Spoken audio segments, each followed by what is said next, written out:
welcome. It's Grandma Honey here, and I have another book for you. It's Sammy's Gadget Galaxy, and it's a book about the power of patience. It's written by Michael Waite, and it's got some fun illustrations by Gary Trousdale. All right, let's get started. Sammy Stewart Sprocket Springs. He built the most amazing things. Things with wings and radar rings and spools of sparkly silver springs.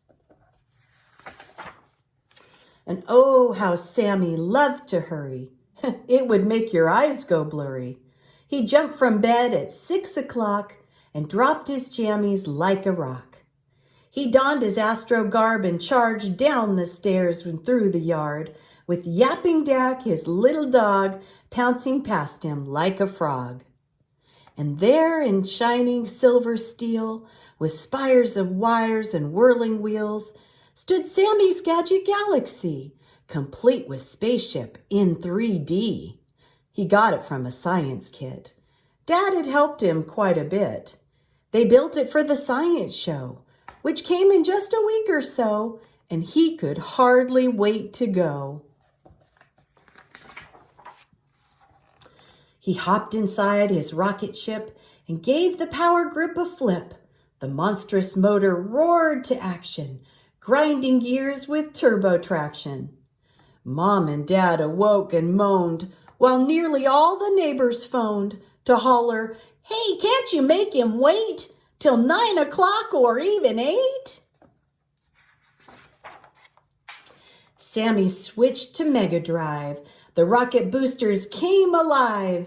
Zoom-a-zam, boom-a-blam, and around the yard spun Screaming Sam.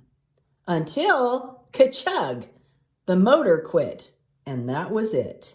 And Sammy gave the thing a hit, and a bright white light flashed on and said, "Your Gotron power pack is dead."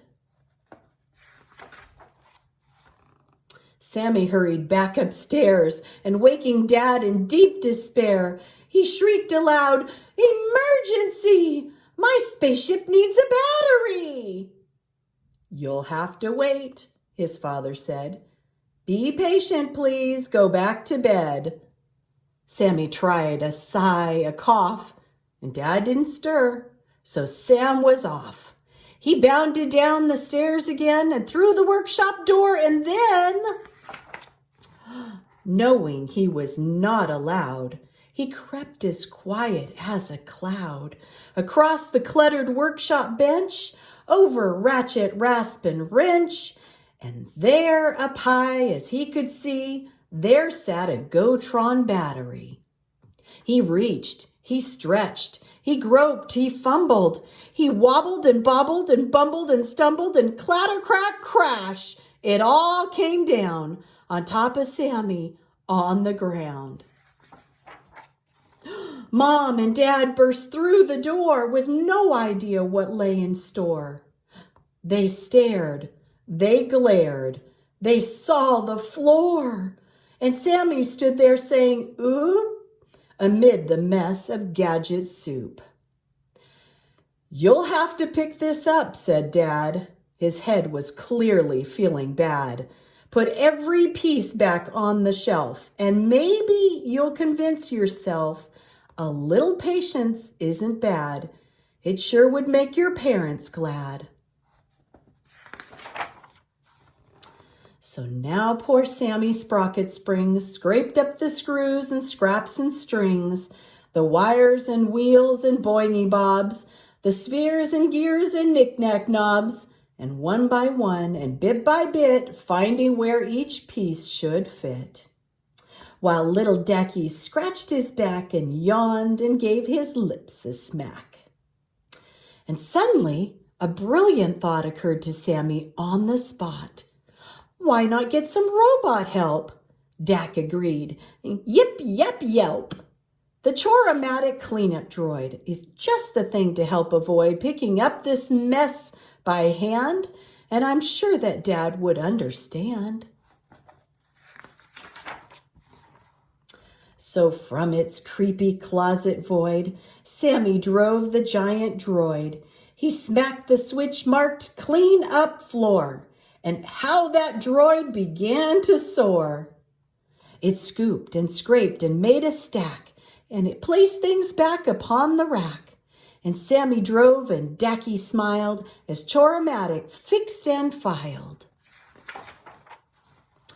But Sammy thought, it's still too slow. Let's see how fast this thing will go.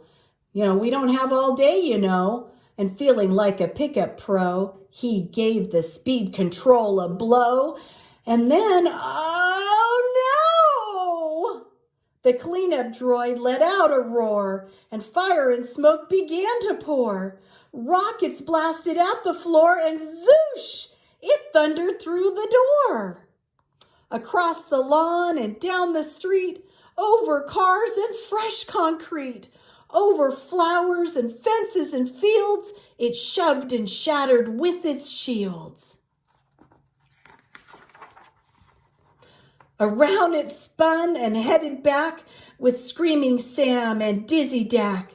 The droid destroyed with roaring wrath, and there directly in its path was Sammy's Gadget Galaxy, his precious project in 3D. Crumble, rumble, blam, and crash. You should have seen that awful clash. Twisted, blistered, buckled steel, a blinding blend of wing and wheel. And trapped inside of those thrazzled things was Sammy Stewart's sprocket springs. Sammy waited upside down, hanging high above the ground. He waited hours while hooks and cranes picked apart the steel remains. And when at last they set him free, he gazed out at his galaxy. He sniffled as his eyes turned red, and then he turned to Dad and sadly said, "Wow, I think that you were right. A little patience really might be something I could try all right. And now I'll miss the science show. I guess that I deserve it, though."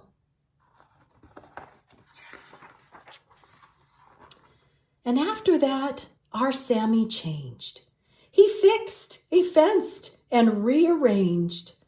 And when at last the mess was gone, he and Dad got started on a bigger, better space creation, Sammy's Super Starship Station. But if you'll want to see it go, you'll have to wait 10 years or so, 'cause Sammy's patience grew so well, just when he'll finish, it's hard to tell. And our Bible verse for today is found in Ecclesiastes 7:8. It says, "Finishing is better than starting, and patience is better than pride." And that's our wonderful story, Sammy's Gadget Galaxy. All right, bye-bye for now. Be blessed.